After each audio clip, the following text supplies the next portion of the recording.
O nosso balanço geral já começa colocando o nosso querido Eric Mota na tela, porque um acidente hoje pela manhã, ali na linha verde, deixou um caos danado. Eric, primeiramente, boa tarde, bem-vindo aqui ao nosso Balanço Geral Especial de sábado. Esse acidente, pelo que eu estou vendo, aconteceu aí na região do Xaxim, bem perto do supermercado Condor. Qual a situação por aí neste momento? Valeu, tamo junto aqui no nosso BG. Muito obrigado, boa tarde, Dionei, boa tarde a todos que nos acompanham. Não faz nem 5 minutos que a pista foi liberada, o acidente aconteceu em torno das 9 horas da manhã. Uma motorista que estava indo levar o seu filho dentro de um Fiesta para uma entrevista de emprego, o filho ainda adolescente, só ouviu o barulho, Dionei. A moto que vinha atrás tentou fazer uma ultrapassagem, ela acabou resvalando no fundo. O grande problema, Rudinei, é que ela caiu na pista e o caminhão que vinha logo atrás acabou atingindo a vítima, que era uma jovem. Os familiares dela estão completamente abalados, eles não conseguiram nem sequer passar o nome da vítima para a nossa equipe de reportagem. Por aqui, o que as testemunhas afirmaram, Rudinei, é que o motorista do caminhão, ele só foi parar a um shopping que tem a cerca de 100 metros daqui. E o corpo de bombeiros foi que trancaram a pista e possibilitaram que ele retornasse. Conversei com esse motorista de 53 anos, ele não quis confirmar a situação, ele falou que ele não poderia falar com a nossa equipe, portanto ele não negou e também não confirmou que ele só parou a 100 metros de distância. Mas as imagens que nós temos com exclusividade são claras. A motociclista tentou fazer uma ultrapassagem, ela apenas encostou, mas foi o suficiente para perder o equilíbrio, cair na pista e o caminhão que já vinha logo atrás passou por cima da região da cabeça. Realmente uma cena muito triste, a gente preparou uma reportagem especial sobre o assunto e vamos exibir daqui a pouco com exclusividade aqui no Balanço Geral. Rudinei. Eric, obrigado pela sua participação, valeu pelas suas informações. Então, daqui a pouco você em casa vai acompanhar a reportagem que o Eric preparou daqui a pouco. Aliás, daqui a pouco a gente vai trazer essa reportagem, mas o que me chama a atenção é essa imagem aqui, ó, chocante. Uma imagem muito forte. Ali no trecho da linha verde, no Xaxim. Inclusive, consegue colocar o Eric, consegue posicionar mais uma vez o Eric para mim, por favor, produção? Eu quero saber como que está o trânsito lá agora, se está caótico, se está difícil, porque muita gente que está acompanhando o Balanço Geral, depois do almoço, vai pegar a estrada, vai para casa de parentes. A gente sabe que a linha verde é uma via muito importante, ela cruza toda a cidade. Eric, neste momento, como que está o trânsito aí na região do Xaxim, na linha verde? É um trecho bastante movimentado, né? Exatamente, Rudinei. O trânsito nesse momento está tranquilo, tudo aconteceu sentido São Paulo, né? Nesse sentido que vai para São Paulo, e nesse momento o trânsito começa a ficar um pouco mais tranquilo. Mas até agora há pouco estava completamente congestionado, porque das 3 pistas que temos aqui, apenas uma foi liberada para os veículos passar. Uma cena que chamou muita atenção, Rudinei, é que muitos motoristas paravam os carros para fazer filmagens e eram abordados pela Polícia Rodoviária Federal. Muitos curiosos se acumularam por aqui, inclusive em uma cena um tanto quanto lamentável, filmando a situação, tentaram filmar até mesmo o momento da retirada do corpo da vítima, o que a Polícia Rodoviária Federal repreendeu e pediu para que um caminhão parasse impedindo essa visão por respeito à vítima e aos seus familiares, Rudinei. Fica aqui, portanto, o alerta para o nosso espectador. Diante de acidentes como esse, não é legal parar e muito menos filmar, menos ainda quando se está dirigindo. Nesse momento a gente pode ver um trânsito parado, mas é por culpa do sinal que tem aqui perto, Rudinei. O motorista que pega aqui em linha verde pode vir, tem uma pessoa falando aqui que não é o sinal, que está parado por outro motivo lá na frente. A gente pode perceber, portanto, que mesmo sem o acidente já aqui no local, os curiosos ainda param e acabam tumultuando essa avenida, que é uma das principais aqui de Curitiba. Eric, obrigado pela sua participação, viu? Então, atenção, você que está acompanhando o Balanço Geral, que vai por algum motivo passar ali pela linha verde, ou enfim, que vai pegar a estrada, muita atenção, muito cuidado, pelo amor de Deus, minha gente. Atenção redobrada, final de semana a gente sabe que as estradas e as vias ficam ainda mais movimentadas. E atenção você que quer filmar uma situação lamentável dessa.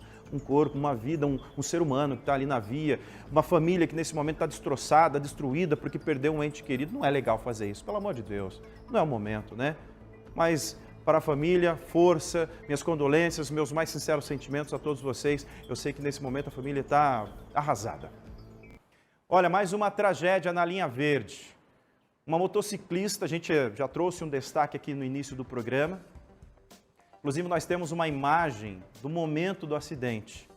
Ela acabou esbarrando ali, ó, tá vendo essa imagem? Ela esbarra nesse carro hatch aí. Infelizmente, ela acaba indo parar embaixo do rodado do caminhão. Uma tragédia. Ela foi atingida, então, depois pelo caminhão. A gente vai agora tentar entender melhor essa situação, como que aconteceu esse acidente. Primeiro vamos passar a reportagem e depois eu converso ao vivo com a Érica, beleza? Pode colocar na tela. As imagens são de desespero pela perda de uma jovem. A motociclista estava na linha verde, próximo a um shopping. As imagens mostram o momento do impacto. Segundo a motorista do Fiesta, que não quis gravar a entrevista por estar muito abalada, ela estava indo levar o filho, que ainda é adolescente, para uma entrevista de emprego quando tudo aconteceu.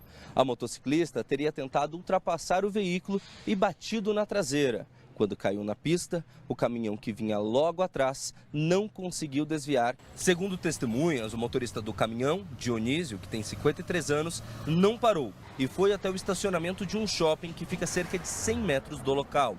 Os bombeiros teriam então, ainda segundo as testemunhas, parado o trânsito para o caminhoneiro voltar. Questionado pela reportagem, o homem não quis comentar os relatos. Que tristeza, minha gente, que dor que essa família deve estar sentindo agora. E o Eric, ele esteve acompanhando essa história, esse acidente trágico ali na linha verde, desde o começo. Logo depois que aconteceu, o Eric já foi lá para o local, inclusive chamou a atenção, né, Eric? Assim que a família chegou, obviamente que é uma situação extremamente desesperadora, e eles estavam tão arrasados com a situação que eles não conseguiam nem conversar com você, né? Exatamente, viu, Rudney? A gente... Poucas palavras que a gente conseguiu trocar com o irmão da vítima. Ele apenas disse que ela tinha 32 anos, atuava, ele estava fazendo faculdade de enfermagem e estava indo para o trabalho às 9 horas da manhã, onde ela trabalhava numa farmácia de manipulação. Nesse momento, o Cris vai mostrar aqui para a gente, está apenas a terra colocada pela polícia, pelos bombeiros, para que toda a gasolina não se espalhasse pela pista e não acabasse causando outro acidente pior. Esse homem, esse irmão da vítima, ele veio conversar, tentou conversar com a gente, mas não conseguiu sequer finalizar. Ele estava, inclusive, todo sujo de sangue, porque acabou ali abraçando o corpo da vítima já falecida, Rudney. Um ponto importante é que testemunhas afirmaram pra gente, incluindo esse próprio irmão da vítima, que também conversou com outras testemunhas, de que no momento do atropelamento estaria havendo uma espécie de carreata, a gente não sabe ainda os motivos, e muito buzinaço. Não sabemos se isso acabou ou não colaborando com a situação que acabou resultando nessa tragédia. A mulher que dirigia o Fiesta tem 57 anos, ela estava muito abalada também e conversou com a nossa equipe, sem gravação. Ela pediu para a gente não gravar. Ela afirmou o seguinte, que ela estava indo levar o filho para uma entrevista de emprego, um garoto, adolescente ainda, e que ela só ouviu, Rude, a batida no fundo do carro. Coloca a imagem para mim. Pode deixar o Eric também junto aqui comigo, se for possível, porque eu quero... essa imagem também é importante a gente trazer agora. Essa é o momento do acidente. Ô Eric, a gente está vendo nas imagens de câmeras de segurança que flagraram então esse acidente, a jovem vem, uma menina, né? Uma menina. Ela bate ali na traseira do caminhão, já na lateral, aliás, do carro, né? Na lateral do carro, e cai embaixo do rodado do caminhão. Só que na hora, o caminhoneiro ele não para ali no local. Ele parou, como você mesmo disse, em um shopping que fica ali próximo, a uns 100 ou 200 metros do local do acidente, e depois ele acabou sendo buscado, digamos ali, pelos policiais. E a situação dele, enfim, legalmente falando, ele está no local, ele foi detido, ele foi levado para prestar depoimento. O que você tem informação em relação ao caminhoneiro nesse caso? Assim que a gente chegou aqui, a gente tentou conversar com ele, perguntando se algum deles ali tinha visualizado. Ele disse que não. Eu, conversando com outras testemunhas, descobri que ele era o caminhoneiro. Cheguei falando, olha, eu sei que o senhor era o caminhoneiro, queria te ouvir. Ele disse, ela bateu, caiu, não deu tempo de desviar. Conversando com mais testemunhas, foi que veio essa história dele só ter parado a 100 ou 200 metros daqui do local do acidente e o corpo de bombeiro sendo obrigado a trancar a pista para ele retornar. E foi então que eu voltei para falar com ele e quando eu questionei isso para ele, se estava mesmo havendo um buzinaço, se ele havia ido até esse shopping a 100, 200 metros daqui, aí ele afirmou que ele não estava em condições, que ele não iria me responder. O advogado dele chegou, passou o contato e ficou ali à disposição para falar com a gente. O advogado, eu ouvi o momento que o advogado falou para ele: eu vou conversar com a polícia para você poder sair daqui e vai só prestar todo o depoimento na delegacia de trânsito. Aparentemente foi isso que aconteceu, porque no momento que o advogado falou com os policiais, não deu 5 minutos, o homem desapareceu aqui do local. Portanto, acredito que a polícia tenha liberado, mas isso aí é informação extraoficial, apenas pelas observações que eu pude fazer aqui do momento desde que eu cheguei no local do acidente. Olha, eu acredito que mesmo ele sendo liberado do local, e como já tem até um advogado, né, no trabalho, acredito eu também que os policiais já tenham pego todos os dados dele, endereço, enfim, documento e tudo mais. Acredito que ele possa ter sido liberado por causa disso, porque a gente está diante de uma tragédia. Não estamos aqui fazendo nenhum tipo de julgamento. A gente vê ali pelas imagens, né, que o carro reduz a velocidade. A jovem, a motociclista, vem logo atrás, não consegue frear, não consegue desviar, bate no carro e acaba caindo embaixo do caminhão. Caminhão também, viu? Eu tenho na minha família muitos caminhoneiros, alguns tios e primos.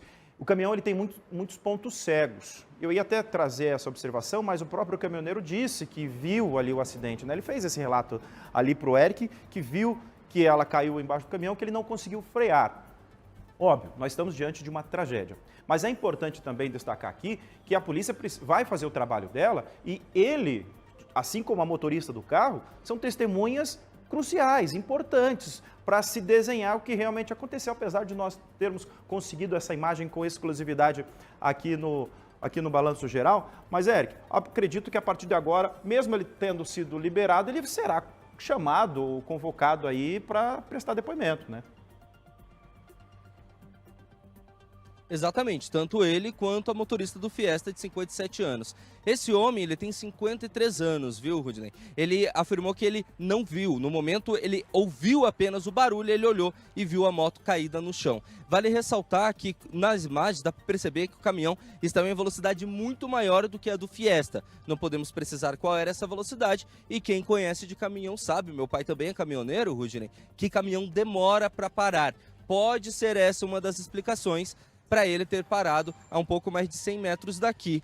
Situação essa que ele ainda não confirmou para a gente. Isso talvez explicaria. Como ele estacionou e ficou parado ali nesse shopping aqui próximo, ele não sei se isso chega a ser considerado uma invasão do local, mas acredito que não, porque ele ficou próximo aqui, tanto que os bombeiros tiveram tempo de chegar e trazer ele de volta para cá. Tudo isso, quando eu falo 100 metros, é em linha reta. Dá para ver daqui esse shopping. Portanto, esse homem, ele acabou fazendo parte ali de uma situação em que não teve também nenhum controle, nem ele, nem a motorista do Fiesta, pelo menos é o que tudo indica até esse momento. Para finalizar, Rudney, eu gostaria de destacar que foi feito o teste de bafômetro e ninguém havia consumido bebida alcoólica em todo esse acidente. Tá certo. Bom, a gente pode afirmar também que ele não fugiu, né? Ele não saiu do local. Ele estava ali próximo, não parou exatamente onde aconteceu o acidente, mas ele não fugiu. Ele ficou afastado, parou. Os policiais, os bombeiros chamaram ele de volta, ele retornou. Então ele está seguindo o que é para ser feito. Ele não fugiu do local, então obviamente ele se prontificou a fazer o teste do bafômetro. É só obviamente que é de praxe a polícia instaurar aí um inquérito para apurar as reais causas. E obviamente que a gente vai atualizando aqui dentro do jornalismo da RIC TV Record. Obrigado, Eric.